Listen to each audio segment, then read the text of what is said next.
Good morning, YouTube. I know my videos have been not very good. I've had other focuses. You reap what you sow. It's more than just a catchy saying. In all aspects in your life, you reap what you sow. If you sow seeds in the spring, that's the crop you get in the summer. So if you sow seeds, your energy, your time into friendships, you're going to get friendships. If you sow seeds into gaining finances, eventually you will get finances. But you only have so many seeds, and you have to choose, because we only have so much energy and time in a day and time in a life, where you're going to invest that energy, where you're going to sow your seeds. Relationships, finances, social welfare. What are your priorities? And the same can be said about the seasons of our lives. Eventually, those stockpiles of what you have gathered are going to need to be maintained. Your barns are going to be empty. What you have harvested is going to run out. You're going to need to keep watering and tending and weeding and replanting and restocking the pantry of finances, of relationships, and the things that were priorities in the past are not necessarily going to be priorities in the middle of your life or the ending of your life. So as you move along the process of sowing your seeds, consider your particular situation and what's going to be a priority to have down the road. And in midlife, you're going to have to try to invest in that. It's not just about your now, your friends and families now. And it's not just about your friends and your family, it's about the culture as a whole. I know it's a lot to think about, but it basically comes back to what you sow, you reap. What you put out, you get back. What you plant now, you get at harvest time. And our life changes like the seasons. And what was good when you were a teenager is not going to be helpful when you are 80. So consider in your overall planting the things that you're putting out across your life course.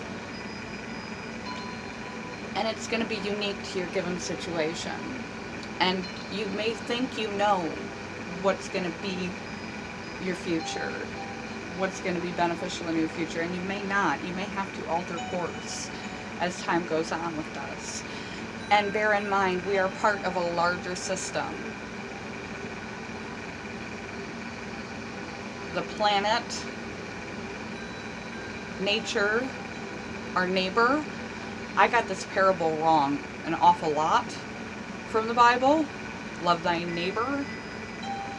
I often left out love thy neighbor as you love yourself.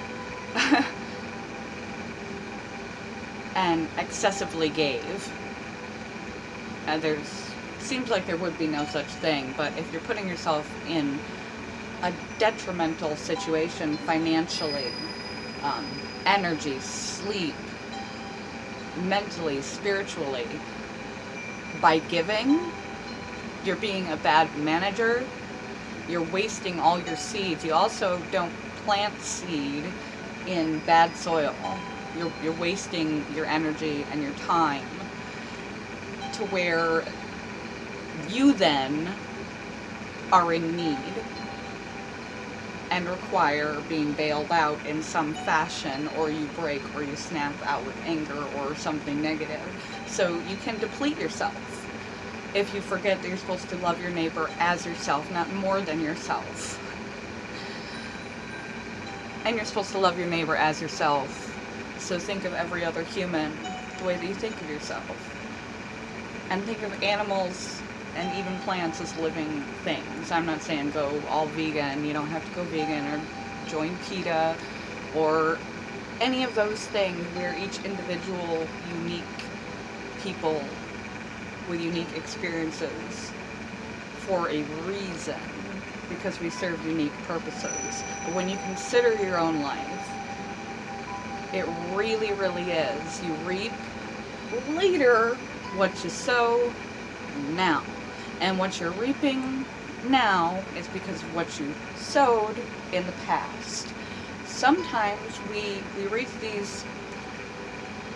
the morning of our life, which is adolescence, youth, childhood. The afternoon of our life, our midlife, and then the dusk of our life, which is our later elderly years. And we find that some of the reason why our life is out of whack is because our priorities are still the same priorities. We didn't realize that, because we always kind of feel like ourselves, don't we? Unless that's jarred dramatically.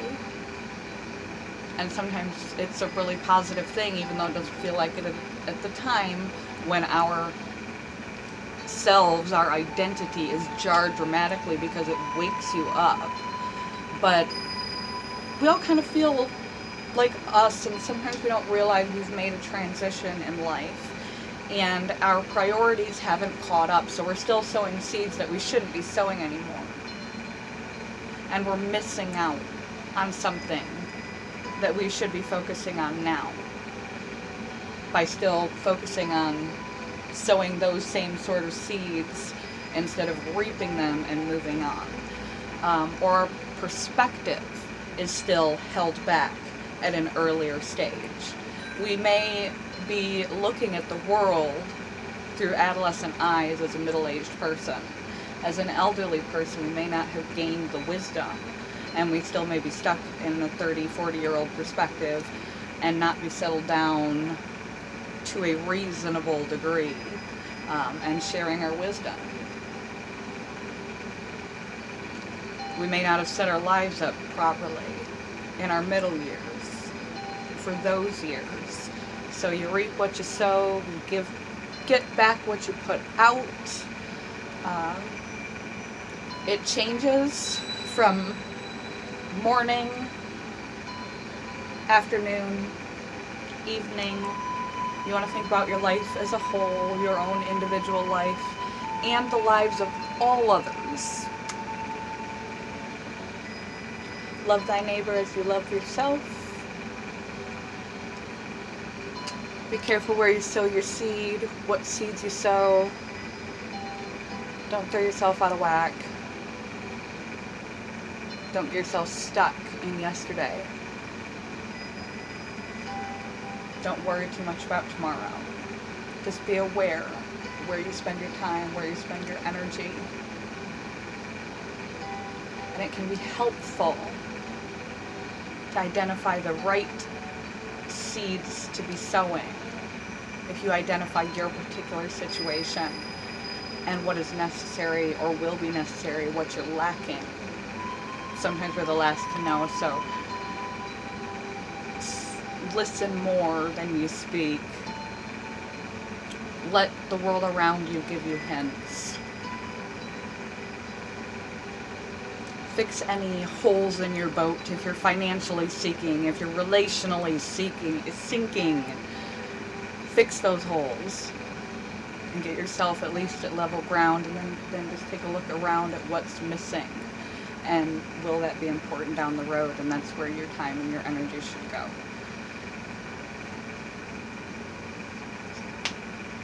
Oh, my shoulder popped. Probably from carrying a bunch of stuff yesterday. Love you guys. Bye, YouTube.